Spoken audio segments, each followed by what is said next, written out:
மூகம் கரோதி வாசாலம் பங்கும் லங்கயதே கிரிம் யத்கிருபா தமகம் வந்தே பரமானந்த மாதவம். உத்தவ கீதை நம்ம இந்த ஆசிரமத்தில் இப்போ அந்தர்யோகத்தில் உத்தவ கீதையை பார்த்துக்கிட்டு இருக்கோம். இது 55வது அந்தர்யோகமாக நடத்தியிருக்கோம். இப்போ போன அந்தர்யோகத்தில் உத்தவ கீதை ஒரு பகுதியும் தியான கிளாஸ் ஒரு பகுதியும் பார்த்தோம். இந்த அந்தர்யோகத்திலையும் அப்படி தான் பார்க்க போகிறோம். ஃபஸ்ட் போர்ஷனில் உத்தவ கீதை, ரெண்டாவது போர்ஷனில் தியானத்தை பற்றி கொஞ்சம் விளக்கம், தியான பயிற்சியும் இருக்கும்.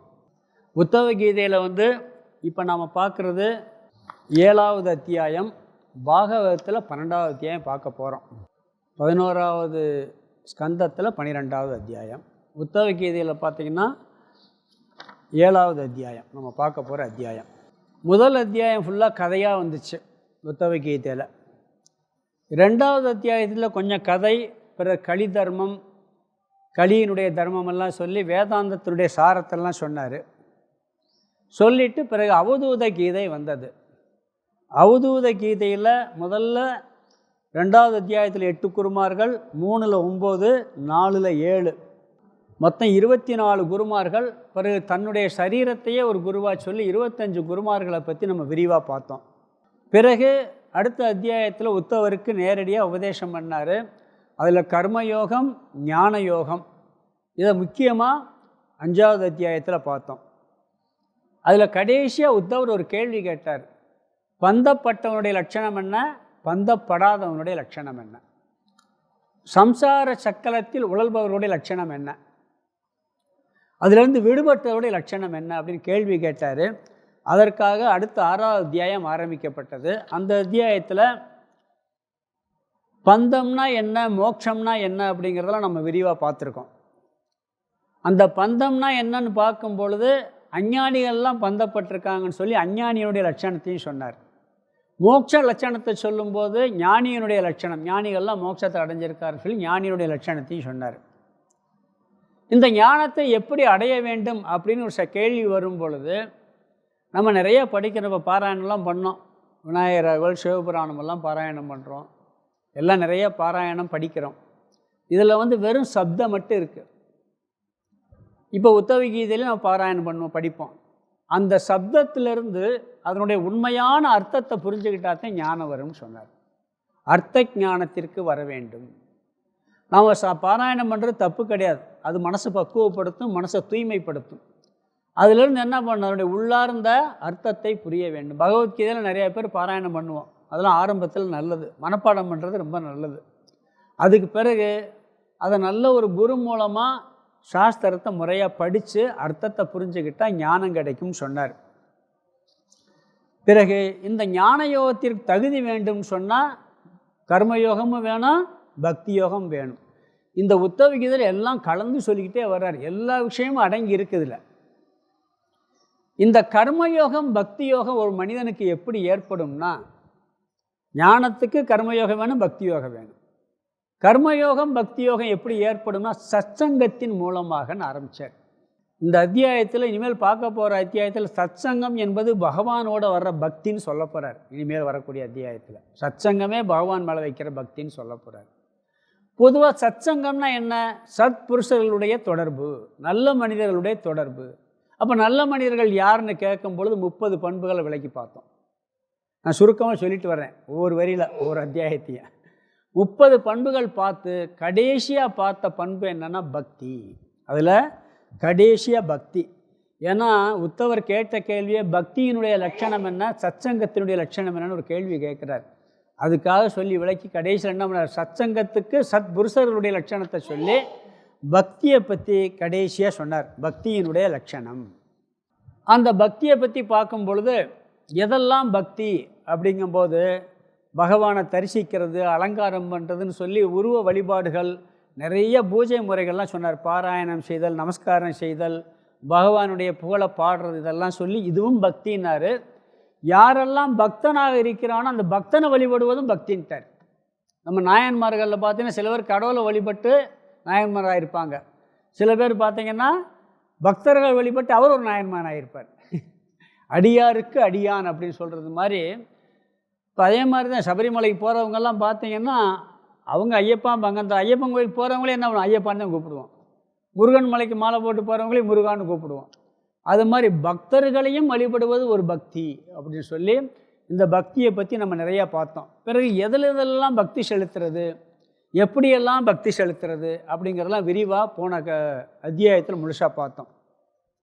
கடைசியாக பார்த்தது விக்கிரகத்தில் பக்தி செலுத்தினாலும் மற்ற எதிலையெல்லாம் பக்தி செலுத்தலாம் சொல்லும் பொழுது சூரியனை கடவுளாக வழிபடுவது, அக்னியை வழிபடுவது, பிராமணனை வழிபடுவது, பசுவை வழிபடுவது, பக்தனை வழிபடுவது, ஆகாயத்தை வழிபடுவது, வாயுவை வழிபடுவது, நீர் ஜலத்தை வழிபடுவது, பூமியை வழிபடுவது, ஆத்மாவை வழிபடுவது, எல்லா ஜீவராசிகளையுமே கடவுளாக பார்க்குறது.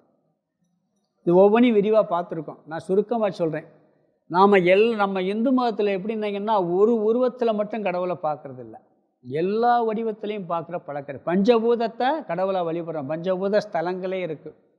அதிகாலையில் சூரிய உதயனை பார்த்தோம்னா அதுவே பார்க்குறதுக்கு ரொம்ப அற்புதமாக இருக்கும். அந்த சிவப்பு கலரில் சூரிய வழிபாடு. நம்ம ஆதிசங்கரில் எழுதின 6 ஷண்மத கடவுள்னு சொல்லி அதில் முதல் கடவுளை சூரியனத்தையும் அவர் சொல்கிறார். விநாயகரை கூட அடுத்ததையும் சொல்கிறார். ஏன்னா தினந்தோறும் நேரடியாக பிரத்யட்சமாக பார்க்குற கடவுள் அவர் சூரியன். இப்படி 11 வகையில் நாம் கடவுளை வழிபடலாம் அப்படின்னு சொல்லி அதை எப்படி வழிபடுறதுன்னு பார்த்தோம். வேத மந்திரங்கள்னால சூரியனை வழிபடுறது. பிறகு அக்னியை நமக்கு பொதுவாக எல்லா கடவுளில் வழிபடும் போது அக்னி மூலமாகத்தையும் வழிபடுறோம். அக்னியை தொட்டு கும்பிட்றோமா இல்லையா, அக்னி மூலமாகத்தையும் வழிபட்டுக்கிட்டு இருக்கோம். பிறகு பிராமணர்கள் நல்ல உயர்ந்தவங்களுக்கெல்லாம் விருந்து கொடுக்கறது, அவங்களுக்கு போஜனம் கொடுத்து போதிக்கிறது, பசுவை பராமரிக்கிறது, பிறகு வாயு ஜலம் ஆகாசம் இப்படி பஞ்சபூதங்கள் வழிபாடெல்லாம் போன கிளாஸில் நிறையா பார்த்து முடிச்சிட்டோம். பிறகு கடைசியாக என்ன பார்த்தோம்னு சொன்னால் முடிவுரையாக இந்த சம்சாரம் என்ற கடலை கடக்க, பகவானை அடைய, மோட்சம் என்ற சாதனையை பெற, இந்த உலகத்தில் வாழும் பொழுதே துன்பமில்லாமல் பெருவாழ்வு வாழ்வதற்கு முக்கியமான சாதனை பக்தி சத்சங்கம் சொல்லி முடித்தார். பக்தியும் சத்சங்கம் தான் தேவை அப்படின்னார். ஒரே உபாயம் பக்தி சத்சங்கம். அப்போ ஞானமெல்லாம் வேணாமா அப்படின்னா இந்த பக்தியும் சத்சங்கம் என்ன பண்ணா ஞானத்தில் நம்மளை கொண்டு போய் சேர்த்துரும் அப்படின்னு சொல்லிட்டு இந்த பக்தியை பற்றிய ரகசியத்தை நான் உனக்கு சொல்ல போகிறேன்னு சொல்லி பிரதிஜை பண்ணார். போன அத்தியாயத்தில் கடைசியாக பார்த்தோம். உத்தவருக்கு என்ன சொன்னார், இந்த பக்தியை பற்றி நான் உனக்கு அதை பற்றி ஒரு ரகசியம் இருக்குது, அதை உனக்கு நான் சொல்ல போகிறேன் அப்படின்னு சொன்னார். அது மட்டும் இல்லை, ஏன் உனக்கு சொல்கிறேன்னு சொன்னால் நீ என்னுடைய நண்பன், என்னுடைய நலம் விரும்பி உனக்கு அந்த தகுதி இருக்குது, கேட்குறதுல ஆர்வம் இருக்குது, இதெல்லாம் இருக்கிறதுனால உனக்கு நான் சொல்ல போகிறேன்னு சொல்லி போன அத்தியாயத்தில் அதை நிறைவு பண்ணார். பக்தியை பற்றிய ரகசியங்கள், உனக்கு ஒரு முக்கியமான ரகசியத்தை சொல்ல போகிறேன், அதை நீ கேள் அப்படின்னு சொல்லி போன அத்தியாயத்தில் அதை முடித்தார். அது வரைக்கும் நம்ம போன அத்தியாயத்தில் பார்த்து முடிச்சிட்டோம். இப்போ இந்த அத்தியாயத்தில் இதை பற்றி பார்க்குறோம். இது பாகவதம் 11வது ஸ்கந்தத்தில் 12வது அத்தியாயமாக வருது. உத்தவ கீதையில் 7வது அத்தியாயமாக வருது. இங்கே முக்கியமாக சத்சங்கத்தினுடைய பெருமை, மகிமை, கர்ம தியாகம், அதனுடைய நியமங்கள்லாம் பற்றி இந்த அத்தியாயத்தில் முழுசாக சொல்கிறார். இங்கே சத்சங்கம் சொல்கிறதே இப்போ முதல் அத்தியாயத்தில் என்ன சொன்னான்னா சத்புருஷர்கள் உயர்ந்த பண்புள்ளவற்றை சங்கம் வச்சுக்கிறதுனாரு. இங்கே பகவானிடம் சங்கம் வைப்பதவே சத்சங்கம்ட்டார், பக்திங்கிறதவே சத்சங்கம்ட்டார். அதை பற்றிய மகிமைகளை இங்கே நிறைய சொல்கிறார். இந்த அத்தியாயத்தில் சொல்கிறதெல்லாம் பார்த்தோம்னா கொஞ்சம் புரிகிறது ஒரு மாதிரியாக தெரியும். என்னடா இதுலேயே இப்படி மோட்சம் அடைஞ்சிடலாமா, ஆடு மாடு யானை புல் செடி கொடியெல்லாம் மோட்சம் அடைஞ்சிருக்கு அப்படிலாம் வரும். பக்தியின் மகிமையை சொல்லும் பொழுது அவர் அழகாக சொல்கிறார். அதுக்கு முன்னாடி இதெல்லாம் சரியாக புரிஞ்சுக்கிறேன், எந்த அடிப்படையில் பகவான் சொல்கிறார். என்ன ஞானம் இல்லாட்டி மோட்சமே இல்லைங்கிறாரு. யானை மோட்சம் அடைஞ்சதாக பார்க்குறோம், கோபியர்கள்லாம் மோட்சம் அடைஞ்சதாக பார்க்குறோம். இவங்கெல்லாம் ஞானத்துக்கு போகவே இல்லையே, வெறும் பக்தி தானே அப்படின்னா அந்த பக்தியிலையும் முடியும். அது எப்படி போகிறாங்கன்னு சொல்கிறத பற்றி விரிவாக விளக்குறார். அதனால் இவர் பெருமையாக பக்தியை பற்றி ரொம்ப உயர்வாக சொல்வதற்காக நிறைய சொல்கிறார். நேரடியாக அப்படியே புரிஞ்சுக்கிட்டால் தப்பாக புரிஞ்சுக்கிடுவோம். அதனால் சிலதுக்கு முகவரியாக சில கருத்துக்கள் பார்த்துட்டு பிறகுதான் அத்தியாயத்துக்குள்ளே பார்க்கணும். அப்புறம் அத்தியாயம் வேகமாக போயிடும் உங்களுக்கு. ஏன்னா அந்த பக்திங்கிறது எல்லாருக்கும் தெரிஞ்ச ஒரு வார்த்தை, அதே நேரம் சரியாக தெரியாத ஒரு வார்த்தை. எல்லாருக்கும் ரொம்ப பிரசித்தமான ஒரு வார்த்தை பக்தி. இன்னும் சரியாகவே புரிஞ்சுக்கிறாத ஒரு வார்த்தை இந்த பக்திங்கிற வார்த்தை. அதை பற்றிய பெருமை மகிமைகளை சொல்ல போகிறார். இங்கே என்ன சொல்ல போகிறாருன்னா, இந்த பக்திங்கிறது நம்ம முகவரியில் சில கருத்து பார்க்க போகிறோம். ஒரு மனிதனை பக்திக்குள்ளே நுழைஞ்சிட்டான்னு சொன்னால், கடவுள் மேலே பக்தி பண்ணி கடவுளை அடைய வேண்டும் என்ற எண்ணத்தோடு பக்தி செலுத்த ஆரம்பிச்சிட்டான்னா, அவனை படிப்படியாக ஒவ்வொரு சாதனையும் இழுத்துட்டு போய் கடைசியில் மோட்சத்தில் போய் விட்டுருமா. அவன் விரும்புகிறானோ விரும்பலையோ அது என்ன பண்ணுமா, மோட்சத்தில் கொண்டு போய், மோட்சம்னா என்ன, இறந்த பிறகு அடைகிறது மட்டும் இல்லை, இங்கே இருக்கும்போதே துன்பமில்லா பெருநிலை அடைவது, இறந்த பிறகு மீண்டும் பிறக்காமல் இருக்கிறது. இது அவனை படிப்படியாக கொண்டு போய் அந்த சாதனை பக்தி போய் சேர்த்துரும் அப்படிங்கிறார். ஒருவேளை இங்கே சேர்க்கலைன்னா அவன் பிரம்மலோகத்துக்கு போய் அங்கே பகவான்கிட்ட அந்த ஞானத்தெல்லாம் பெற்று அங்கேருந்து மோட்சத்தை அடைஞ்சினா மீண்டும் பிறக்க மாட்டான்.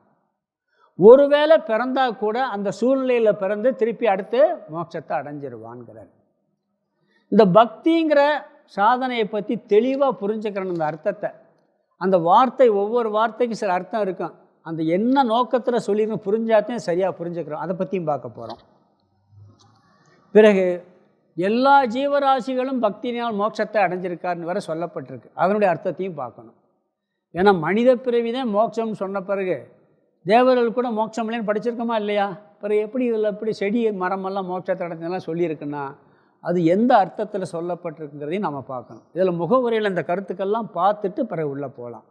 இந்த முதல்ல ஒரு 15 ஸ்லோகம் பக்தியை பற்றி பெருமையெல்லாம் சொல்கிறார் அவர். அதாவது ஒரு உயர்ந்த இடத்தில் வைக்கக்கூடிய அன்புக்கு பெயர் பக்தி. குரு மேலே இருந்தால் குரு பக்தி, தேசத்து மேலே இருந்தால் தேசபக்தி, பகவான் மேலே இருக்கிறத நம்ம பொதுவாக பக்திங்கிற வார்த்தையை பயன்படுத்துகிறோம். ஏன்னா இருக்கிறதுலே உயர்ந்த பொருள் யார்? கடவுள் தான். அவருக்கு மேலே உயர்ந்தது எதுவுமே இல்லை. இந்த பாகவத புராணத்திலேயே பக்திக்கு பல பொருள்கள்லாம் சொல்லப்பட்டிருக்கு. பொதுவாக அன்புன்னு சொல்லலாம். இந்த பக்தின்னா அன்பு. வேதாந்தத்தில் நம்ம ஆன்மீக வாழ்க்கையில் நுழைகிறதுக்கு முதல் ஸ்டெப் என்ன தெரியுமா? கர்மயோகம். எது? கர்மயோகம். கர்மயோகம் தான் முதல் படி. ரெண்டாவது உபாசனா யோகம், பக்தி யோகம்னு சொல்லுவாங்க. மூணாவது ஞான யோகம்னு சொல்லுவோம். அப்போ இடையில தானே பக்திங்கிற வந்திருக்கு. முதல்ல பக்தி வரலையே அப்படின்னா மூணுலேயுமே பக்தி வேணும். முதல்ல புரிஞ்சுக்கிற வேண்டியது என்னது? கர்மயோகத்துலேயும் பக்தி இல்லாமல் செய்ய முடியாது. ஏன்னா கடவுளின் பொருட்டு செய்கிற செயலை, கடவுளுக்காக செய்கிறது, பலனை கடவுளின் பிரசாதமாக பெறும்போது அங்கே பக்தி இருக்கா இல்லையா? அப்போ கர்மயோகத்துலேயும் பக்தி வரும். பக்தி இல்லாமல் செய்யவே முடியாது. கட்டாயம் கர்மயோக சாதனையிலையும் பக்தி இருக்கணும். பிறகு உபாசனை, கடவுளை வழிபடுவதிலையும் பக்தி இருக்கணும். ஞான யோகத்திலையும் வேதத்தை படிக்கும்போது, வேதாந்தத்தை படிக்கும்போது இது கடவுள்கிட்டருந்து வந்ததுங்கிற முதல்ல நம்பிக்கை வேணும். பரம்பரையாக வந்திருக்குங்கிற நம்பிக்கை வேணும். குரு மேலே பக்தி வேணும். கடவுள்கிட்டருந்து வந்த சாஸ்திரத்து மேலே பக்தி வேணும். பக்தி இல்லாமல் ஒன்றுமே பண்ண முடியாது. இப்போ நம்ம எல்லாத்துலேயும் பக்தி ஊடுருவி இருக்கும். பக்தி இல்லாமல் ஒன்றுமே பண்ண முடியாது. அப்படிங்கிறதையும் முக்கியமாக சொல்ல போகிறார். பக்திங்கிறது தாய் மேலே பக்தி, அம்மா மேலே பக்தி இருக்கணும். அது அன்புங்கிறது தான். அப்பா மேலே பக்தி, இப்படியெல்லாம் சொல்கிறோம். நம்ம முக்கியமாக கடவுள் மேலே இருக்க பக்தியை இங்கே பக்திங்கிற அடிப்படையில் சொல்கிறோம். இப்போ கர்மயோக சாதனை, சமுதாய சேவை, பல தொண்டுகள், தவம், தானம், தவம், இப்படி பலதெல்லாம் சொல்ல போகிறார் இங்கே பின்னாடி. எல்லாத்துலேயும் பக்தி இருக்கணும். இப்போ நம்ம குளிக்க போகிறோம், குற்றாலத்தில் குளிக்கணும். போகும்போது என்ன, சாம்பல்லாம் எடுத்துகிட்டு போவோம், சோப்பு, துண்டு, டவலு, ட்ரெஸ்ஸு மாற்றுறதுக்கு ட்ரெஸ்ஸு, என்னமோ அந்த மசாஜ் எல்லாம் பண்ணுறதுக்கு ஒரு ஆயில் எல்லாம் எடுத்துகிட்டு போய் ரெடியாக வச்சாச்சு. தண்ணி விராட்டி என்ன பண்ணுவீங்க? தண்ணி இல்லாட்டி குளிக்க முடியுமா? எல்லாம் இருந்தாலும் தண்ணி, வெறும் தண்ணி மட்டும் இருந்தால் குளிச்சிடலாம். இதெல்லாம் ஒன்று கூட தேவையில்லை. அப்போ மெயின் எது? தண்ணி. நீ எந்த சாதனை பண்ணாலும் பக்தி என்ற சாதனை இல்லைன்னா அந்த சாதனை பயன்படாதுங்கிற கருத்தை முக்கியமாக சொல்ல போகிறார். நீ தவம் பண்ணலாம், தானம் பண்ணலாம், தபஸ் பண்ணலாம், ஜபம் என்ன பண்ணாலும் அங்கே என்ன இருக்கணும்? கடவுள் மீது பக்தி இருக்க வேண்டும். அது கர்மயோகமாக இருக்கட்டும், உபாசன யோகமாக இருக்கட்டும், ஞான யோகமாக இருக்கட்டும், எல்லாம் உட்காந்து பாடம் கேட்குறதுனா கூட பக்தியோட கேட்டதே முடியும். ஏதோ அவர் சொல்லிக்கிட்டு இருக்காரு, நம்ம காதில் விழுகுது, நல்லா தூங்கிட்டு வரலாம்னு வந்தால் என்ன ஆகும்? ஒன்றும் கேட்காது, உள்ளே போகாது. பக்தி எல்லாத்துலேயும் ஓடி இருக்கணும். அதனால் இது ஒரு உணர்வு, இது பல படிகளில் பல மாற்றங்கள் அடையக்கூடிய ஒரு சாதனையாக இருக்கின்றது. நிறைய பேர் சமுதாய சேவையெல்லாம் செய்வாங்க, நாஸ்திகர்கள் கூட. பக்தி இல்லாமல் புண்ணியம் கிடைக்கும், ஏதோ ஒரு புண்ணியம் கிடைக்கலாமே ஒழிய, ஆனால் மேலான நிலையை, இந்த உயர்ந்த மோட்சம் என்ற நிலையை அவர்கள் அடைய முடியாது. நிறைய அமைப்புகள் இருக்குது, லயன்ஸ் கிளப்பு அது இதெல்லாம் இருக்குது, நிறைய சர்வீஸ் எல்லாம் பண்ணுவாங்க. ஆனால் அதில் பக்தி இருந்தால் அது உன்னுடைய தனித்தன்மையே வேறு. கோயிலில் நடக்கக்கூடிய சர்வீஸுக்கும் பொதுவாக சாதாரண அமைப்புகள் நடக்கிற சர்வீஸுக்கும் நிறைய வித்தியாசம் இருக்குது. அது மாதிரி யோகா கூட சில பேர் பார்த்திங்கன்னா கடவுள் சம்பந்தமே இல்லாமல் யோகாவில் இருக்கும். யோகாவிலையும் பக்தி இருக்குது. சில பேர் மனசை ஒருமுகப்படுத்துறதுக்கு ஏதோ ஒரு பேரை சொல்லி அதில் அப்படியே மனசை செலுத்துங்கம்பாங்க. ஆனால் அதெல்லாம் என்ன ஆகும்னா மேலோட்டமாக ஒரு பலனை கொடுக்குமே ஒழிய பக்தி இல்லாமல் பலனை கொடுக்காது. ஆசனம், மூச்சு பயிற்சி, நிறைய பயிற்சிகள்லாம் இருக்குது. எல்லாத்துலேயும் பக்தி ஊடி இருக்க வேண்டும். அதே மாதிரி இந்த வேதாந்தம் படிக்கிறது பார்த்திங்கன்னா சில இடத்துல இருக்குது. வேதாந்தம் தத்துவம் தானே படிக்கிறோம். இதையும் சில பேர் என்ன செய்கிறாங்கன்னா, அப்பா படிச்சிருப்பார், நல்லா படிச்சிருப்பார் முறையாக, அவருக்கு ஞானமே வந்திருக்காது, ஏன்னா பக்தி இருக்காது. ஆனால் முறையாக படிச்சிருப்பார். அவர்கிட்ட நிறையா பேர் படிப்பாங்க, சொல்லித்தருவார், அவரும் சொல்லித்தருவார். ஏன்னா சில இது இருக்கான், ஒரு சாஸ்திரத்தில் ஒன்று இருக்கான், அதாவது தான் படித்ததை மற்றவங்க சொல்லிக் கொடுக்கலன்னா ராட்சதா பிறந்துரும்னு சொல்லி ஏதோ ஒரு ஸ்லோகம் இருக்கான். அதுக்காக என்ன பண்ணுறது, தான் பிள்ளைக்கு அதை அப்படியே சொல்லிக் கொடுக்குறது. அதை சரியாக பக்தி, ஆனால் அவனும் மனப்பாடம் பண்ணிடுவான், எல்லாம் படிவான், புரிஞ்சிருக்காது. ஏன்னா அந்த பக்திங்கிற ரசனை ஓடலை. சென்னையிலே ஒருத்தர் இருந்தார், பெரிய ஒரு பண்டிதர். நீங்கள் சன்னியாசிகள் முறையாக படித்தவங்களுக்கு கூட அவ்வளோ சாஸ்திர ஞானம் தெரியாது, அவ்வளோ விளக்கணம் தெரியாது. ஒவ்வொரு சமஸ்கிருத வார்த்தைக்கும் தெளிவாக விளக்கம் சொல்லுவார், அப்படி பரம்பரையாக சொல்லி. ஆனால் அவருக்கு ஞானம்ங்கிறது புரிஞ்சு சொல்கிறாரான்னு தெரியாது, விளக்கம் தெளிவாக சொல்லிடுவார்.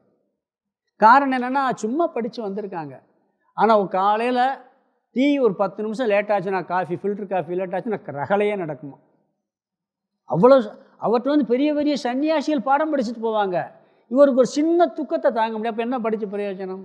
அது எதோ சொல்லிக் கொடுக்குறது. அங்கே பக்திங்கிறதே இல்லை. வைத்தியம் கூட பார்த்திங்கன்னா அந்த பரம்பரையாக சொல்லிக் கொடுக்கணும்னு சொல்லி தருவாங்க. அதுவே பக்தி பூர்வமாக சொல்கிறாரு. சில பேர்லாம் பார்த்திங்கன்னா பூஜை பண்ணி அதுக்கு முறையாக சில வழிபாட்டோட மருந்தே கொடுப்பாங்க. அப்படிலாம் இருக்குது, சும்மா கொடுக்க மாட்டாங்க. அந்த மருந்தெல்லாம் கொடுக்கும்போது வழிபாட்டோடு கொடுக்கறது இருக்குது. கடவுளை வழிபட்டு பிரார்த்தனை செஞ்சு கொடுக்கறது, சாப்பிட்றவங்களாம் பிரார்த்தனையோடு சாப்பிட்றது, இதெல்லாம் எல்லாவற்றிலையுமே பக்தி இருந்தால் அதுக்கு தனி மகிமை இருக்குது அப்படிங்கிறார்.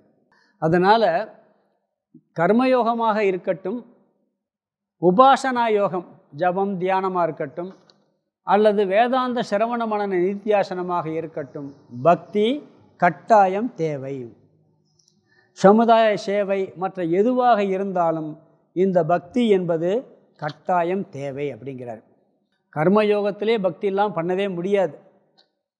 பார்த்துருக்கோம்ல, கர்மயோகத்தில் கடவுள் வழிபாட்டுக்காக கடவுளுக்காக செய்கிறேங்கிற எண்ணத்தோடு செய்யணும். கர்மயோகத்தில் முக்கியமான அங்கமே. சில பேர் நல்ல காரியம் பண்ணுவாங்க, தர்மமாக பண்ணுவாங்க, புண்ணியம் கிடைக்கும், அதில் ஒன்றும் மாற்றம் இல்லை. புண்ணியம் கிடைக்கும், சொர்க்கலோக பலன்லாம் கிடைக்கும். ஆனால் அடுத்த படியாகிய இந்த ஞான யோகத்துக்கு வருவாங்கிறது சந்தேகம்தான்.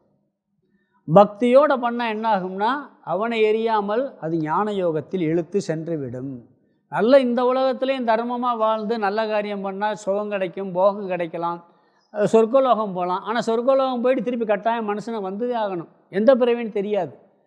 பக்தியோடு இருந்து பக்தியினுடைய மகிமையினால் ஒருத்தன் சொர்க்கலோகம் போனான்னா மீண்டும் மனித பிறவிங்கிறது நிச்சயம் கூட இருக்குது.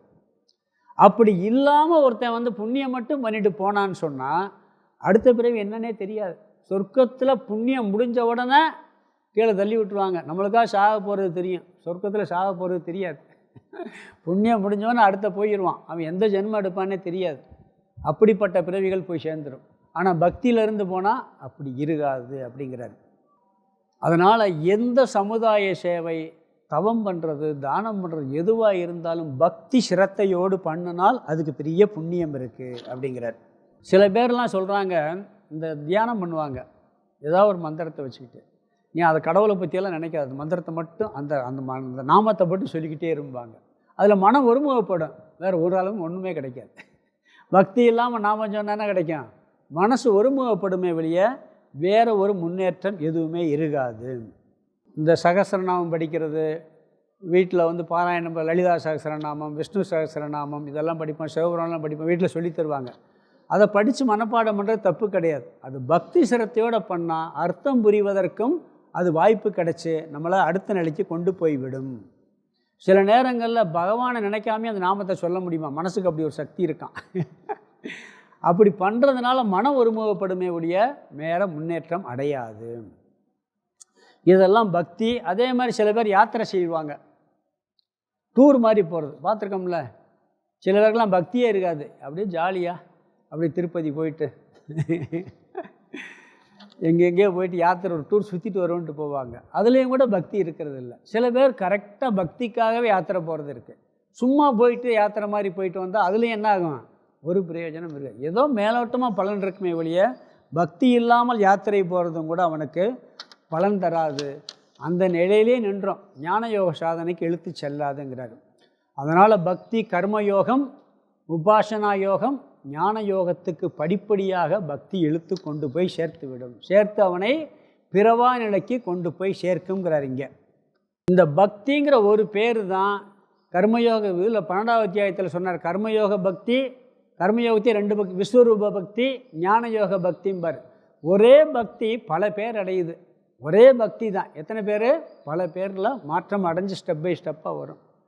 கடைக்கு போகிறோம், இட்லி கேட்குறோம், இட்லி ஊற்றி கடையில் வாங்கி சாப்பிட்றோமா இல்லையா? தோசை கேட்டால் வேறு ஸ்பெஷல் மாவா? அதே மாவு. தோசைக்கு எத்தனை வேறு மாவு கொடுக்குற ஊற்றி சாப்பிடுவாங்களா? அதே மாவில் என்ன பண்ணுறாரு? தோசை. இட்லியாக வாங்கினா 25 ரூபா இருக்கும், தோசையாக வாங்கினா 100 ரூபாயிரும். அதே மாவுக்கு 100 ரூபா ஆக்கிடுவார். என்ன கொஞ்சம் ஸ்பெஷலாக போடுறதுனால. ஒரே பக்திங்கிறது என்ன ஆகுது? கர்மயோக பக்தியிலிருந்து உபாசனா பக்திக்கு வந்து ஞான யோக பக்தி கொண்டு போய் விட்டுரும். எல்லாம் ஒரே பக்தி தான். ஆனால் அதில் எத்தனையோ படித்தரங்கள் இருக்குது. அந்த படித்தரத்தில் மேலே கொண்டு போய் நம்மளை சேர்த்து விடும் அப்படிங்கிறார். ஞான யோகத்துக்கு வரும்போது முமுட்சுத்துவங்கிற பேர் வரும். கடவுளை அடைய வேண்டும் என்ற நோக்கத்திற்காக அடையக்கூடிய பக்தி, அந்த ஒரு பேரில் வந்துடும். முமுட்சுத்துவம் பக்தி தான், வைராக்கியம் கூட பக்தி தான். இப்படி பக்தியை பற்றி 12வது அத்தியாயத்தில் நிறைய விரித்து சொல்லியிருக்கிறாரு. அங்கே விஸ்வரூப பக்தி, உபாசனா பக்தி, சகுண பக்தி, நிர்குண பக்தி எல்லாம் வரும் நிறையா. இப்படி எல்லாமே பக்திங்கிற பேரில் பல படித்தரங்கள் கூறப்பட்டிருக்கு. நாம் எந்த படித்தரமில் இருந்து புரிஞ்சுக்கிட்டு ஸ்டெப் பை ஸ்டெப்பாக போக வேண்டும். இங்கே பகவான் என்ன சொல்கிறாருன்னா, பக்திங்கிற ஒரு சாதனையை வச்சுக்கிட்டு எப்படியெல்லாம் ஒருத்தங்க வந்து மேல்நிலைக்கு போயிருக்கிறாங்க, அது எப்படி கொண்டு போய் சேர்க்குது அப்படிங்கிறதுக்காக அந்த பக்தியின் மகிமையை இங்கே அதிகமாக விவரித்து கொண்டிருக்கின்றார். சில நேரம் எப்படி இருக்குன்னு சொல்கிறாங்கன்னா, மற்ற பக்தியெல்லாம் நம்ம போய் கோயிலில் வழிபடுறது, ஜபம் பண்ணுறதெல்லாம் இருக்கும். ஞான யோகத்துக்கு வந்துட்டோம்னு வச்சுக்கோங்களேன், அந்த நிதித்தியாசம்னு ஒரு பக்தி வேலை செய்யும். அந்த பக்தி என்ன பண்ணும்? இந்த ஞானத்தை நிஷ்டை அடைகிற வேலையை பண்ணுமா.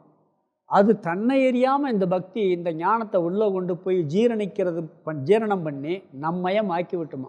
இப்போ நம்ம சாப்பிட்றோம், சாப்பாடு சாப்பிட்ட பிறகு உள்ளே போயிடுது. நம்ம எல்லா வேலையும் பார்த்துக்கிட்டே இருப்போம். அந்த சாப்பாடு உள்ளே போய் என்ன பண்ணுது? அதுக்கு ஜீரணிக்கிறதுக்கு நம்ம எதாவது வேலை செய்வோமா? நம்ம பாட்டுக்கு நம்ம வேலையை பார்த்துக்கிட்டு இருக்கோம், அது வேலையை பார்த்துக்கிட்டு இருக்கோம். இந்த பக்தி ஞான யோகத்தில், பக்தியோட ஞான யோகத்துக்குள்ளே வந்தோம்னு சொன்னால் இந்த ஞானத்தை அப்படியே ஜீரணமாக்கி விட்டுருமா அந்த பக்தி. அந்த அளவுக்கு இந்த பக்தி வந்து வேலை செய்யுமா, உள்ள நம்மயமாக ஆக்கிவிடும் இந்த பக்தி. இப்படி ஒவ்வொரு படித்தரங்களிலும் இந்த ஞானம் பக்தி வேலை செய்கிறது. வேலை செஞ்சு ஞானத்துக்கு போய் அவன் மோட்சத்தை கட்டாயம் அடைந்து விடுவான். அடுத்து சொல்கிறார், 2வது ஒரு பலன் சொல்கிறார். ஒருவேளை ஞானத்துக்கே அவனுக்கு புரியவே இல்லை, ஞானத்தை பற்றி சிந்தனையே இல்லை, ஏதோ நல்ல பக்தி, கடவுள் மேலே அன்பு மட்டும் இருக்குது. அப்படி இருந்தால் அவனுக்கு என்ன நிலை கிடைக்கும்னா, அவன் இறந்த பிறகு பிரம்மலோகம் போவானான். பிரம்மலோகம் போய் அங்கே கடவுள் தத்துவத்தை உபதேசம் பண்ணி அங்கே மோட்சம் அடைஞ்சிருவானான், கிரம முக்தி. இப்போ கோபியர்கள் கஜேந்திர முக்தியெல்லாம் சொல்கிறாங்க பார்த்தீங்களா. இதுக்கெல்லாம் எப்படின்னா, இங்கே பகவான் மேலே பக்தி செலுத்துகிற ஞானமே இருக்காது, கடவுளை பற்றி ஒரு அறிவும் இருக்காது. கடவுள்னா என்ன, கடவுள் தத்துவம்னா என்ன, அவருடைய சொரூபம் என்ன, எதுவுமே தெரியாது. அதை முயற்சியும் பண்ணியிருக்க மாட்டான். ஆனால் ஒன்றே ஒன்று, அன்பு மட்டும் இருக்கும். இவங்க இறந்தாலும் இறந்த பிறகு பிரம்மலோகம் போன்ற லோகங்களுக்கு சென்று அங்கு பகவான் ஞானத்தை உபதேசம் பண்ணி கிரம முக்தி, மீண்டும் அவங்க பிறக்க மாட்டாங்க. ஆனால் அவங்களுக்கு என்ன கிடைக்குது? முக்தி கட்டாயம் கிடைத்து விடுகிறது. அவர்களும் கிரம முக்தியை அடைகிறார்கள். கோபியர்களுக்கு என்ன ஞானம் இருந்துச்சு? அதை பற்றி சொல்ல போகிறார், இந்த அத்தியாயத்தில் வருது. கோபியர்களுக்கு பகவான் மேலே அன்பை தவிர வேறு ஒன்றுமே கிடையாது. அவங்களாம் மோட்சத்தை அடைஞ்சார்கள் இருக்குது, கஜேந்திர மோட்சம்லாம் இருக்குது, நிறையா இப்படியெல்லாம் பக்தி செலுத்தி கிரம முக்தியை அவர்கள் அடைவார்கள். ஒன்று இந்த லோகத்திலே அவனுக்கு மோட்சத்தை கொடுத்துரும், இல்லாட்டி மேலே பிரம்மலோகம் போய் அங்கே பிரம்மலோகத்தில் மோட்சத்தை கொடுக்கும். இது எப்படிப்பட்ட பக்தியாக இருக்கணும்னா கடவுளுக்காக ஏங்குகிற பக்தியாக இருக்கணும். அப்படி ஏங்குகிற பக்தியாக இருந்தால் அவன் இறந்த பிறகு மீண்டும் பிறக்க மாட்டான். அவனுக்கு தத்துவம் புரியுதோ புரியலையோ அதை பற்றி கவலையே இல்லை. அவன் கிரம முக்தி பிரம்மலோகம் போய் அங்கே ஞானத்தை அடைந்து மோட்சத்தை அடைவான். ராமகிருஷ்ணன் சொல்கிறார், எதுக்கும் அழுகிறாங்க, கடவுளுக்காக கொஞ்சம் அழுவேன் அப்படிம்பார். உலகத்தில் எல்லாத்துக்கும் அழுகிற நீயே, எனக்கு கடவுள் வேணும்னு கொஞ்சம் அழுது பாருவேன் அப்படிம்பார். பகவான் ராமகிருஷ்ணன் என்ன பண்ணுறாரு? முகத்தை போய் தேய்க்கிறாரு, இன்னும் காளி தரிசனம் கிடைக்கலையேன்னு சொல்லி. அப்படி ஒரு பக்தி. கடவுளுக்காக அழுது புரண்டு பிற கடவுளுடைய காட்சி கிடைக்கிது, பிற ஞானம் வந்த பிறகு அந்த அதையும் விட்டுறாரு அவர். அந்த பக்தியும் அவர் விட்டுட்டு வெளியே வர்றார் அவர். அதனால் இந்த பக்தி ஒன்று நேரடியாக ஞான யோகத்திற்கு சென்று மோட்சத்தை கொடுக்கும். ஒருவேளை ஞான யோகத்திற்கு வரவில்லை என்றால் கிரம முக்தியை கொடுக்கும். பிரம்மலோகமோ விஷ்ணு லோகமோ சிவலோகமோ போய் அங்கே நம்மளுக்கு எந்த கடவுள் பிடிக்குதோ அவர் நம்மளுக்கு உபதேசம் பண்ணி மோட்சத்தை கொடுத்துருவார். மீண்டும் பிறக்க மாட்டோம். ஏன்னா இந்த பக்திக்கு அவ்வளோ பெரிய சக்தி உண்டு. பக்தி என்ற அன்பு மிக பெரும் சக்தி வாய்ந்தது. அதனால் சாதிக்க முடியாதது எதுவுமே இல்லை. நம்ம நாயன்மார்கள் வாழ்க்கையெல்லாம் பார்த்திங்கன்னா அந்த பக்தியினாலே எல்லாத்தையும் சாதித்து அவங்க நாயன்மார்களும் ஆகியிருக்கிறாங்க. அதனால் அந்த பக்தியை பற்றி இங்கே விரிவாக விளக்குகின்றார். அதனுடைய பெருமையை சொல்கிறார். இங்கே பக்தியை பற்றி பெருமையாக சொல்லும்போது இன்னொரு விஷயம் நம்ம கவனமாக புரிஞ்சுக்கிறணும். ஒரு வார்த்தையை சொன்னார்னு சொன்னால் அந்த வார்த்தைக்கு என்ன அர்த்தம் சொல்லணும், புரிஞ்சுக்கிறணும். ஆனால் பக்தியின் உயர்வை சொல்லும்போது நேரடியாக அப்படியே புரிஞ்சுக்கிட்டிங்கன்னா தப்பாக போயிடும். அப்படியே நேரடியாக மோட்சத்தை கொடுத்துரும் அப்படின்னு சொன்னால் தப்பாக புரிஞ்சுக்கணும். எந்த இடத்துல எந்த விதத்தில் சொல்லியிருக்காருன்னு இந்த அத்தியாயத்தை பார்த்தாத்தையும் புரியும். இதுக்கு பேர் பிரமாணம்னு பேர், பிரமாண விஷயம்னு பேர். நான் ஒரு வார்த்தையை சொல்கிறேன், அந்த வார்த்தையை சொல்லும்போது இந்த வார்த்தையினால் உங்களுக்கு ஒரு அர்த்தம் உள்ளே போச்சுன்னா இதுக்கு பேர் சப்த பிரமாணம்னு பேர். ரேடியோவில் நியூஸ் கேட்குறோம், தமிழில் நியூஸ் கேட்குறோம், அதுலேருந்து ஒரு செய்தி நம்மளுக்கு வருது, ஒரு அறிவு வருது. அந்த அறிவுக்கு பேர் சப்த பிரமாணம். ஒரு வார்த்தையினால் ஒரு அறிவு கிடச்சி அதுக்கு பேர் என்ன பேர்? சப்த பிரமாணம்னு பேர். பிரமாணம்னா என்ன தெரியுமா? பிரமாணம்னால என்னங்கிற புதுசாக நிறையா வந்துருக்கோம், கொஞ்சம் குழப்பிடக்கூடாது. அறிவை கொடுக்கும் கருவின்னு பேர். ஒரு வார்த்தை ஒரு அறிவை கொடுத்தா அதுக்கு பேர் அந்த சப்தம், அந்த சப்தம் அறிவை கொடுத்தா அதுக்கு பேர் சப்த பிரமாணம்னு பேர். இந்த கண் இருக்குது பார்த்தீங்களா, கண் வர்ணத்தை கொடுக்குற அறிவை கொடுக்குற பிரமாணம். இது என்ன வர்ணம்னு தெரிஞ்சுக்கிறேன்னு வச்சுக்கோங்க. அதுக்கு என்ன தேவை? கண் ஒன்றா வச்சு தான் பார்க்க முடியும். வேறு எதாவது வச்சு பார்க்க முடியுமா? காதை வச்சு என்ன கலர்னு தெரிஞ்சுக்கிற முடியுமா? கடவுள் ஒரு விஷயத்தை தெரிஞ்சுக்கிறதுக்கு ஒரு பிரமாணம் கொடுத்துருக்கிறார்.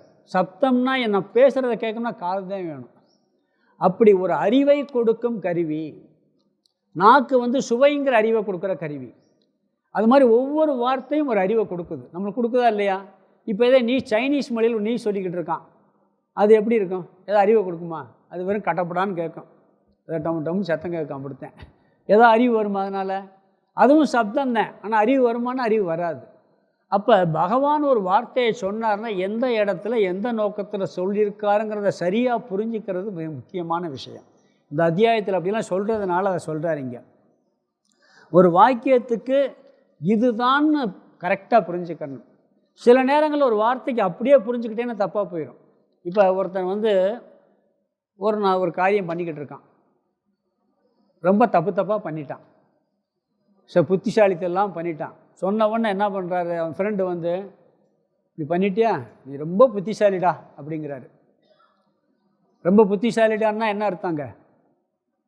புத்திசாலின்னு சொன்னால் என்ன அர்த்தம்? ரொம்ப முட்டாள்னு அர்த்தம்.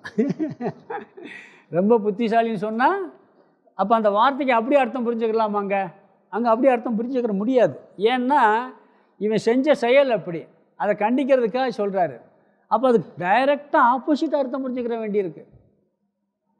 அப்போ ஒரு வார்த்தையை சொன்னால் அதுக்கு சில நேரம் அப்படியே அர்த்தம் புரியணும், சில நேரம் ஆப்போசிட்டாக அர்த்தம் புரியணும். இந்த அத்தியாயத்தில் அப்படி வர்றதுனால இதெல்லாம் பீடிகை போட்டு உள்ளே கொண்டு போகிறார் அவர்.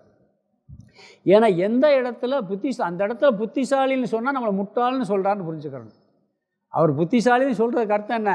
நம்மளை முட்டாள்னு சொல்கிறாரு. இலக்கணப்படியெல்லாம் புரிஞ்சுக்கிட்டீங்கன்னா அந்த இடத்துல அர்த்தம் வராது. முட்டாள்னு திட்டுறதுக்கு புத்திசாலின்னு திட்டுறாரு, அவ்வளோதான். ராமகிருஷ்ணரே ஒரு இடத்துல சொல்லியிருக்கேனா இல்லையா? அதாவது இந்த மதுர்நாத் பாபுன்னு ராமகிருஷ்ணனுடைய பக்தர். அவர் காலேஜில் ப்ரொஃபஸர். ராமகிருஷ்ணர் 2வது வகுப்பு தான் படிச்சிருக்கார், படிக்காத ஆள். ஏதோ மகான்னு பார்க்க வர்றார், ராமகிருஷ்ண பரமஹம்சரை பார்க்க வர்றார். யார்? மதுர்நாத் பாபு. என்ன பண்ணுறாரு, பார்த்து பண்ணும்பொழுது இவர் ஏதோ கேள்வி கேட்டுக்கிட்டு இருக்காரு. மனைவி எப்படிப்பான்னு கேட்குறாரு. அவளுக்கு ஒன்றும் தெரியாது சாமி, பெரிய அஞ்ஞானி அப்படின்னு சொல்கிறார் இவர். உடனே நீ பெரிய ஞானியோங்கிறார். நீ பெரிய ஞானியோ அப்படிங்கிறாரு. அப்போ சொல்கிறார், என் அறிவுக்கு விழுந்த ஒரு சம்பட்டி அடிங்கிறார். ஒரு சாதாரண மனுஷன் நீ பெரிய ஞானியோன்னு கேட்டால் எப்படி இருக்கும்? அப்போ நீ ஞானி இல்லைன்னு அர்த்தம். அந்த இடத்துல மனைவி அஞ்ஞானின்னு சொன்னால் அப்போ நீ பெரிய ஞானியோங்கிறார். அப்போ எந்த இடத்துல எந்த வார்த்தையை பயன்படுத்துகிறோம், எந்த நோக்கத்தில் பயன்படுத்துகிறோங்கிறத பார்த்து புரிஞ்சுக்கணும். அதனால தான் குருமுகமாக சிலதெல்லாம் படிக்கணும்னு சொல்கிறாங்க. இங்கே அப்படிலாம் சொல்லியிருக்கு. சில நேரங்களில் அம்மாவை கூட என்ன சொல்லலாம், குழந்தைய நீ செத்து தொலை அப்படின்னு வையும். உடனே போய் செத்து போகிறதா குழந்தை? அந்த வார்த்தைக்கு அதே அப்படியே நேரடியான அர்த்தம் கிடையாது. அது கோபத்தில் சொல்லியிருக்கு, அவ்வளோதான். அது மாதிரி இன்னொரு இடத்துல இருக்குது, அகம் பிரம்மாஸ்மின்னு சொல்கிறோமா இல்லையா? அகம் பிரம்மாஸ்மின்னு என்ன அர்த்தம்? நான் பிரம்மனாக இருக்கின்றேன், நானே கடவுள்னு சொல்லி. நான் கடவுள்னு சினிமா படம் வந்துச்சு, அதில் என்ன அர்த்தம்? நான் கடவுள். யார் சொல்கிறான்? அந்த சாமியார் சொல்வார், நான் கடவுள், அகம் பிரம்மாஸ்மிம்பர். அவர் எந்த அடிப்படையில் சொல்கிறார்? தத்துவத்தை புரிஞ்சுக்கிட்டு நான் கடவுள்னு சொல்கிறார். கரெக்ட் தானே அது? அகம் பிரம்மாஸ்மின்னு சொல்லி.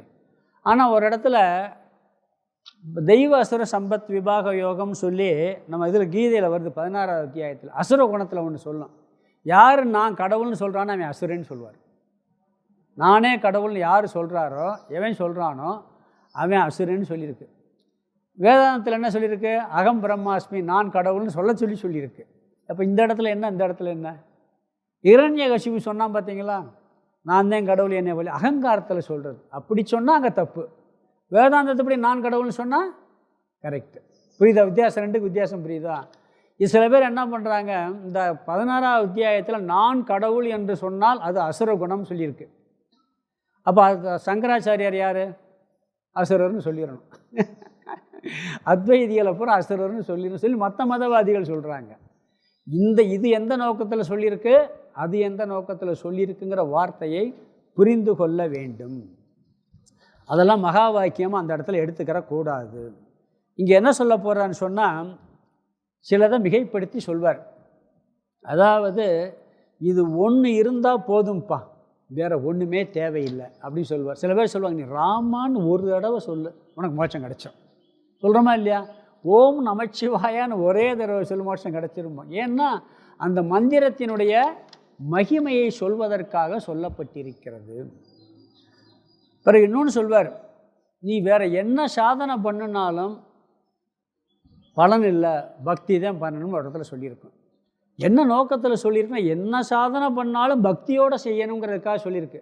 வேறு சாதனை பலன் இல்லைன்னு அர்த்தம். வெறும் சாதனை பலன் இல்லை. இந்த சோப்பு விளம்பரம் பண்ணுவான், எல்லா சோப்பையும் போட்டு அப்படியே தள்ளி விட்டுருவான். ஒரு சோப்பு மட்டும் அப்படியே அழுக்கு லேசாக ஒரு தடவை போட்டோன்னே போயிடும், லேசாக போட்டோன்னே அழுக்கெல்லாம் போயிடும், காமிக்கிறான் இல்லையா? அது மாதிரி இந்த பக்தி ஒன்றே போதும் மிகவும் படுத்தியிருக்கிறார். காரணம் என்னென்னா, இது ஊடுருவி இருந்தால் தான் எல்லா சாதனையும் பயன்படுங்கிறதுக்காக மற்ற சாதனைகள்லாம் என்ன பண்ணுவார், கொஞ்சம் இறக்கி சொல்வார். அது செய்யணும், பக்தி இல்லாமல் செஞ்சால் தப்பாக போயிடும் அப்படிங்கிறதுக்காக சொன்னார். அதனால் மற்ற சாதனைகளையெல்லாம் சொல்லி இதை விட பக்தி தான் முக்கியம்னு நீங்கள் நிறையா சொல்ல போகிறாருங்க. மற்ற எந்த சாதனை பண்ணாலும் பக்தி இல்லாமல் செய்தால் அதில் ஒரு பலனும் இல்லை. இங்கே கர்மயோகம், ஞான யோகம், 2 சாதனை இருக்குது. பக்தி யோகம்னு வந்துடுது. இந்த 2 சாதனையுமே என்ன பண்ணணும், பக்தி இல்லாமல் செய்யக்கூடாது. எல்லாமே பக்தியோடு தான் செய்ய வேண்டும். பக்தியோடு சேர்த்தோம்னா அது நம்மளை சேர்த்து விடும். இனியொரு கருத்து இருக்குது, எல்லா ஜீவராசிகளும் பக்தியினால் மோட்சத்தை அடைந்தன்னு சொல்லியிருக்கு. அதாவது இப்போ சொன்ன புராணங்கள் எல்லாம் மிருகங்கள் மோட்சத்தை அடைஞ்சா சொல்லியிருக்கு. குரங்குகள் மோட்சத்தை அடைஞ்சதாக சொல்லியிருக்கு, வானர சேனைகள்லாம் மோட்சத்தை அடைஞ்சதாக சொல்லியிருக்கு. இதெல்லாம் எப்படி அப்படின்னா, மனிதனுக்கு மட்டும்தான் ஞானத்தை புரிகிற சக்தி இருக்குது. மற்ற மிருகங்களுக்கு இருக்கா? தேவர்களுக்கே இல்லைங்கிறாங்க. தேவர்களுக்கு கூட தன்னுடைய உண்மை சுரூபத்தை புரிஞ்சுக்கிற சக்தி இல்லைன்னு சொல்கிறாங்க. அசுரர்களுக்கும் கிடையாது, மற்ற மிருகங்களுக்கும் கிடையாது. மனித ஜென்மம் மட்டும் இருக்கும் பொழுது மற்ற ஜீவராசிகள் எப்படி மோட்சத்தை, பக்தியினால் மோட்சத்தை அடைந்ததுன்னு சொல்லப்பட்டிருக்கு. அதெல்லாம் எதுக்கு சொல்லப்பட்டிருக்குன்னு சொன்னால், கிரம முக்தி. சில மிருகங்களுக்கு எப்படி வரும்னா, பூர்வ ஜென்மத்தில் ஏதோ பக்தி பண்ணி பூஜை பண்ணி தபஸெல்லாம் பண்ணியிருப்பார். ஏதோ ஒரு சில தவறுனால அடுத்த ஜென்மத்துக்கு மிருகமாக வேறு ஏதோ பிறக்கிறதா. அந்த மிருகம் எப்படி பிறக்கும்னா, ஒரு ஆசிரமத்தில் போய் பிறக்கிற மாதிரி இருக்கும், இல்லை வேறு ஏதோ ஒரு சூழலில் அதுவே கடவுள் மேலே பக்தி செலுத்துகிற மாதிரி இருக்கும். அந்த மாதிரி சூழலில் இவர் ரமணர் பின்னாடி பசுவெல்லாம் அதுவாக வரும்பாங்க, அவருக்கு நமஸ்காரம் பண்ணணும்னு சொல்லுவாங்க. சில சாமியார் பின்னாடி நாய்கள் அதுவாக வருமா. அது வேஷ்டியை பையன் அந்த தோஷம் பழைய பூர்வ ஜென்மத்தில் ஏதோ வாசனை இருந்திருக்கும். அப்போ என்ன ஆகும்னா, இந்த மாதிரி பிறந்தாலும் கூட அந்த பக்தியினுடைய வாசனையினால் வந்து அந்த மிருக ரூபத்திலே கடவுள் மேலே பக்தி செலுத்துகிற மாதிரி சில சூழ்நிலைகள் ஏற்பட்டு மீண்டும் இறந்த பிறகு கிரம முக்தி அடையும் சொல்லப்பட்டிருக்கு. அப்போ மிருகங்களும் எப்படி ஆகுது? அந்த கிரம முக்தி இப்படி அடையுது. இப்போ பிறக்கிறோம், மரம் இருக்குது, ஒரே மரம் எல்லா இடத்துலையும் இருக்குது, ரோட்டில் மரம் இருக்குது. அந்த மரத்து நிழலில் யார் உட்காருவாச்சு? நல்லவங்களும் உட்காருவாங்க, தண்ணி சாப்பிட்டு போய் உட்கார படுத்து கிடக்கணும், படுத்து கிடப்பான். ஒரு ஆசிரமத்தில் மரம் இருந்தால் பக்தர்கள் மட்டும் உட்காருவாங்க. ஒரு பிரயோஜனம். மண்ணானாலும் திருச்செந்தூரின் மண்ணாவேன் பாட்டு இருக்கா இல்லைங்களா? மரமானாலும் பழமுதிர்ச்சோலை மரமாவேன். அப்படி இந்த பக்தியினுடைய புண்ணியத்தினால ஒருத்தன் ஏதோ ஒரு ஜென்மம் எடுத்தால் கூட அங்கேயும் கூட அவனுக்கு அந்த மாதிரி சூழலில் பிறந்து முனிவர்கள்ட்ட ஒரு ஆசிரமங்கள்லேருந்து மீண்டும் அவன் கிரம முக்தியை அடைகின்றான். அந்த அடிப்படையில் இங்கே பக்தியை பற்றி சொல்லப்பட்டிருக்கிறது. ஏன்னா சில பேர் என்ன பண்ணா, நல்ல சாதனை பண்ணி ஏதோ ஒரு பிரச்சனையினால் வீழ்ச்சி அடைஞ்சிருவாங்க. ஒரு வீழ்ச்சி அடைஞ்ச உடனே அது அடுத்த ஜென்மம் என்னாகும்? ஒரு மானவோ ஒரு பறவையாகவே பிறந்தால் கூட அந்த பக்தி செலுத்தக்கூடிய இடத்துல அந்த மாதிரி சூழலில் பிறந்து அது என்னாகும்? திருப்பி கிரம முக்தியை அடைகிறார்கள். இவங்களுக்கெல்லாம் ஒரு மகானுடைய தொடர்பு தன்னை அறியாமல் ஏற்படும். மகான்கள் வளர்க்குற நாயாக வளருவார், மகான் வளர்க்குற பூனையாக. இங்கே ஒரு பூனை ஒன்று இருந்துச்சு, சொல்ல ஞாபகம் இல்லை. அது நமஸ்காரம் பண்ணோம், அது ரொம்ப கொஞ்ச நாள் இருந்துச்சு. இங்கே வந்து இப்படியே வந்துக்கிறவங்களும் நமஸ்காரம் பண்ணோம். நம்ம வந்தோம்னா ஓடி அந்த நமஸ்காரம் பண்ணோம். இப்படி காலை இப்படி நீட்டி இப்படி படுக்கும். அது ரொம்ப நாள் இருந்துச்சு, பிறகு காணாம். அப்படி ஒன்று இருந்துச்சு. இந்த ஆசிரமத்தில் இப்படி ஒரு பூனை இருக்குது, அது நமஸ்காரம் பண்ணோம். இவர் பூஜை பண்ணிக்கிட்டு இருக்கும்போது அங்கே வெளியே வந்து நமஸ்காரம் பண்ணோம். ஒரு வேடிக்கையாக இருக்கும் அது. அப்படி ஒரு பூனை இருந்தது இங்கே, நாங்கள் வந்த புதுசில் இருந்துச்சு. பிறகு அந்த கொரோனா பிள்ளை எங்கிட்ட காணோம், அது எப்படி எங்கிட்ட போயிடுச்சு. அப்படி சில இடங்களில் சில மாதிரி அதெல்லாம் பக்தியினால் வரக்கூடிய சில உணர்வுகள்னால் அப்படி அமைஞ்சு அதுகளும் கிரம முக்தியை அடைகிறது. இப்படியெல்லாம் புராணங்களில் நிறைய சொல்லியிருக்கு. ஆனால் அதெல்லாம் பொய் கிடையாது. அதெல்லாம் நம்ம பார்க்கவும் முடியாது. ஏன்னா எந்த ஜென்மம் எப்படிங்கிறது யாருக்குமே தெரியாது. பக்தி ஒன்று இருந்தால் எந்த சாதனை பண்ணாலும் பக்தியோடு செய்தால் அது மிகுந்த பிரயோஜனத்தை கொடுக்கும். வேறு சாதனை இல்லாவிட்டாலும் வெறும் பக்தி மட்டும் இருந்தாலும் பிரயோஜனத்தை கொடுக்குங்கிறத இங்கே மிக வலியுறுத்தி இந்த அத்தியாயத்தில் பூரா அந்த பக்தியை மட்டும் இங்கே அதிகமாக சொல்கிறார் இவர். நம்ம இந்த அத்தியாயத்துக்குள்ளே போய் அதை நிறையா பார்க்க போகிறோம். இங்கே என்ன சொல்கிறாருன்னு சொன்னால், சில சாதனைகள்லாம் சொல்லி இந்த சாதனைகளெல்லாம் பக்தி இருந்தால் மட்டுமே அது பயன்படும், இல்லாட்டி பயன்படாது. முதல்ல யோகங்கிறார். யோகாசனமெல்லாம் பண்ணுறோம். அதனால் நீங்கள் பார்த்தீங்கன்னா யோகாசன பயிற்சிக்கு முன்னாடி சொல்லித்தரவங்க முதல்ல உட்காந்து முதல்ல ஓம்ங்கிற மந்திரத்தை சொல்லுவாங்க. சொல்லி நல்லா கடவுளை வழிபட்டு பண்ணுறோம். தியானம் என்ன பண்ணுறோம்? இறை வழிபாட்டோடு துவங்கிறோம். நம்ம கடவுள்லாம் வழிபட்டுட்டு துவங்கி இப்படி எல்லாத்துலேயும் ஒரு வழிபாடு இருக்குது. யோகாசனம் வெறும் யோகாசனம் பயன்படாது. பக்தியோடு உள்ள யோகாசனம், ஒத்த காலில் நிற்கிறது, பத்மாசனம் போகிறது, தலைகீழாக நிற்கிறது எல்லாம் இருக்குது. ஆனால் சில பேர் யோகாசனம் பண்ணுவாங்க, சில சக்தியை பெறுறதுக்காக பண்ணுவாங்க. பக்தியோடு பண்ணுனா அது பயன் தரும், இல்லையெட்டால் பயன் தராதுங்கிறார். நாம சங்கீர்த்தனம்ங்கிறார். நாம சங்கீர்த்தனம் பண்ணுறோம், பக்தியோடு பண்ணால் பலன் இருக்கும், பக்தி இல்லாமல் பண்ணால் பலன் இருக்காது. சாஸ்திர விசாரம் சாங்கியம்ங்கிறார். சாங்கியம்னா நல்ல சாஸ்திரத்தை விசாரம் பண்ணுவாங்க. கடவுள் மேலே பக்தியே இருக்காது, வாதம் பண்ணி எல்லாத்துலேயும் ஜெயிப்பான். ஆனால் ஒரு பக்தி இருக்காது, அதுலேயும் ஒரு பிரயோஜனம் இல்லை. நீ எவ்வளவு தான் வேதாந்தம் படித்து சாஸ்திர விசாரம் பண்ணாலும் அங்கே பக்தி இல்லைன்னு சொன்னால் அது பயனல்ல. நான் சாங்கியம்ங்கிறார், அதுவும் பக்தி இல்லாத விசாரம் பயன்படாது. தானம், தானம் பண்ணால் நிறைய புண்ணியம் இருக்குது, தானம் பண்ணால் புண்ணியம் இருக்குது. அதனால தான் பார்த்தீங்கன்னா நம்ம தானம் பண்ணுறதெல்லாம் பார்த்திங்கன்னா ஒரு சிஸ்டம் வச்சுருப்பாங்க. இந்த கோயிலில் பண்ணுறது, யாகத்தில் பண்ணுறது, இல்லை பண்ணுற தானத்தையே கடவுளுக்கு படைச்சிட்டு பண்ணுறது. வெறும் தானம் உனக்கு புண்ணியத்தை கொடுக்கும், அதுக்கு மேலே ஸ்டேஜை கொண்டு போகாது. தானமும் பக்தி இல்லாமல் பண்ணால் பிரயோஜனம் இல்லைங்கிறார். நிறைய சாதனைகளை சொல்லி தர்ம ஏவச்சன்ட்டார். தர்ம காரியங்கள் எல்லாம் நீ பக்தியோடு செய்யணும். ந ஸ்வாத்தியாயக, வேதத்தை ஓதுதல்.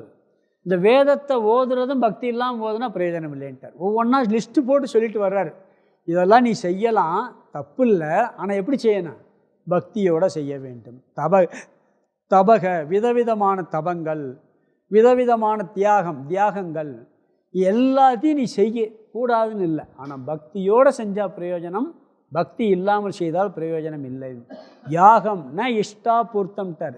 யாகம், சமுதாய சேவை, தட்சணை கொடுக்கறது முதல் கொண்டு எல்லாமே பக்தி கலந்ததாக இருந்தால் பிரயோஜனம் இருக்கும். பக்தி இல்லை என்றால் அது பயனற்றதாக போகிவிடும்.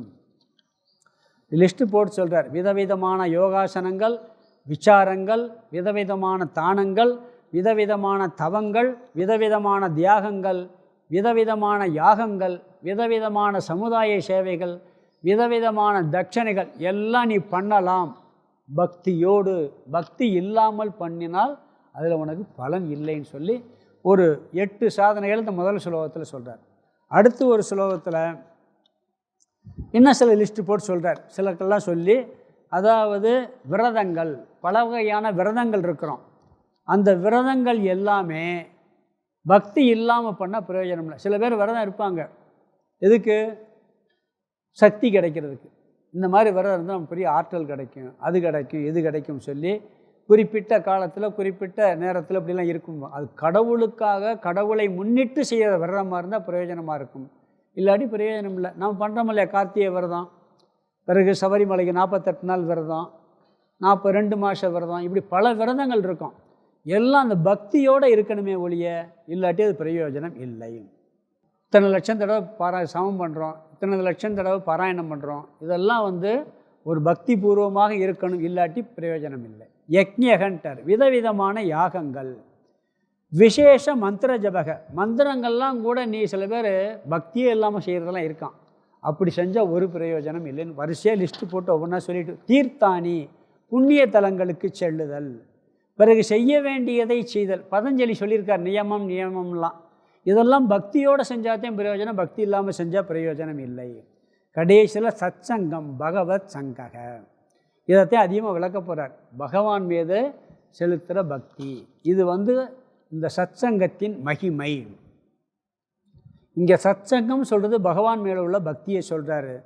இதுதான் இந்த அத்தியாயத்தில் மிக சிறப்பாக சொல்ல போகிறார் பக்தியை பற்றி. இதெல்லாம் இதுக்கு முன்னாடி சொன்ன லிஸ்ட்டை சொல்லி என்ன சொல்கிறார், இதெல்லாம் செய்யலாம், செஞ்சாலும் உனக்கு பக்தி இல்லாமல் செஞ்சால் உனக்கு பிரயோஜனம் இல்லை. பக்தியோடு செஞ்சால் தான் வேலை செய்யும், இல்லாட்டி வேலை செய்யாது அப்படிங்கிறார். அடுத்தது என்ன சொல்ல போகிறார் சொன்னால், இப்படி பக்தியோடு சில பேர் இதெல்லாம் செஞ்சு மேலே அடைஞ்சிருக்காங்கன்னு சொல்ல போகிறார். இதை பக்தி இல்லாமல் செஞ்சால் பிரயோஜனம் இல்லைன்ட்டார். இனி சொல்ல போகிறார், நீ என்ன செஞ்சாலும் இதை பக்தியோடு செஞ்சால் உனக்கு எப்படி பிரயோஜனம் பிடிக்குன்னு சொல்லி அந்த லிஸ்ட்டை சொல்ல போகிறார். யாரெல்லாம் வெறும் பக்தியினால் மட்டும் மோட்சத்தை அடைஞ்சு பெரிய நிலையை அடைந்தார்கள்னு சொல்லி அடுத்ததில் சொல்ல போகிறார். அதாவது ஒரு டாக்டர்கிட்ட போகிறோம், மருந்து சாப்பிட சொல்கிறாரு. இந்த மருந்து வேலை செய்யுமா டாக்டர்னு கேட்குறோம். இத்தனை பேர் சாப்பிட்டு இப்படியெல்லாம் வேலை செஞ்சுருக்கு சொல்கிறோமா இல்லையா, இப்படியெல்லாம் செஞ்சு வேலை செஞ்சுருக்கு. சிலர் என்ன சொல்லுவான், இதை மாற்றி சாப்பிட்டேன்னா வேலை செய்யாது, வேறு மாதிரி ஆயிரும்னு சொல்லுவாங்க. அப்படி யாராவது போயிருக்காங்களே, ஆமாம் மாற்றி சாப்பிட்டு ஒருத்தர் இறந்து போயிட்டார், இப்போ அப்படி செய்யக்கூடாது, அப்படி சொல்கிறோமா இல்லையா. அது மாதிரி என்ன சொல்கிறாருன்னா, யாரெல்லாம் இந்த பக்தியை மட்டும் செஞ்சு மோட்சத்தை அடைஞ்சான்னு சொல்லி அடுத்து என்ன செய்ய போகிறாரு, ஒரு லிஸ்ட்டு சொல்ல போகிறார். இவர்களெல்லாம் இப்படி பக்தி மட்டும் செலுத்தினாங்க, அவங்க தானம் பண்ணல, தவம் பண்ணல, யக்கியம் பண்ணல, யாகம் பண்ணல, பூஜை இது பெரிய தபஸெல்லாம் பண்ணல, விரதம் இருக்கலை, பாராயணம் பண்ணலை. ஆனால் என்ன பண்ணாங்க? பக்தியினால் மட்டுமே மோட்சத்தை அடைஞ்சான்னு சொல்லிட்டு அதில் மெயினாக என்ன சொல்ல, கோபியர்களை வர்ணிக்கிறார். கோபியர்கள் எப்படியெல்லாம் பக்தி செலுத்தினாங்கன்னு வர்ணித்து அந்த பக்தியினால் அவர்கள் எப்படி மேன்மை அடைந்தார்கள்னு சொல்லி அடுத்ததில் கண்டினியூவாக சொல்ல போகிறார். இந்த 15வது ஸ்லோகம் வரைக்கும் பக்தி யார் எந்த தபஸ் பண்ணாலும் என்ன காரியம் பண்ணாலும் பக்தி இல்லாட்டி பிரயோஜனம் இல்லைன்னு ஒன்று. பிறகு வெறும் பக்தியினால் மட்டும் மோட்சத்தை அடைஞ்சவர்கள் யார் யாரெல்லாம் சொல்லி அதில் கோபியர்களுடைய பக்தியை ஸ்பெஷலாக சொல்ல போகிறாரு. அதை நம்ம அடுத்த வகுப்பில் பார்க்கலாம். அடுத்து கோபியர்களுடைய பக்தியை பற்றி ரொம்ப சிறப்பாக சொல்ல போகிறார். கோபியர்கள் எப்படியெல்லாம் பக்தி செலுத்தினாங்க, அந்த பக்தியினால் மட்டுமே எவ்வளோ மேன்மை அடைந்தார்கள், எந்த சாதனையும் பண்ணலை, வேறு ஒரு சாதனையும் பண்ணலை. பக்தி எப்படி மேலே போய் விட்டுச்சு. அதுக்காக ஷாப்பஸ் நல்லதாக போச்சு சாமி, இனிமேல் நாங்கள் கிளாஸ்க்கெல்லாம் வரல, பக்தி மட்டும் செலுத்திட்டு போயிடுறோம், வேதாந்த விசாரம்லாம் எங்களுக்கு எதுக்கு, உயர்வுக்காக சொல்லியிருக்கிறாரு. அது கிரம முக்தி தான் கிடைக்கும், ஜீவன் முக்தி கிடைக்காது. அதை பற்றி நிறையா விளக்கம் நிறையா சொல்ல போகிறார். நம்ம அடுத்த கிளாஸில் பார்க்கலாம்.